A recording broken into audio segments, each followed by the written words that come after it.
Bom dia, patroa. Bom dia. Aqui. O que é esse? Pente de ovo que você pediu? Pente de ovo?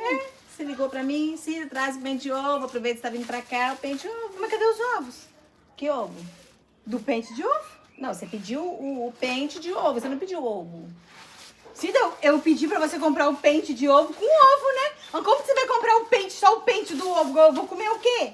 Não, você ligou, Cida, traz o pente de ovo pra mim. Eu já tinha lá em casa o pente de ovo, eu já trouxe. Cida, eu não tô acreditando, Se não. você ligar, Cida, traz ovo pra mim. Aí eu Cida, é modo de falar. As pessoas falam assim, traz um pente de ovo. É assim que a gente fala. Ah, ninguém merece, não. Como é que eu vou comer meu ovo agora?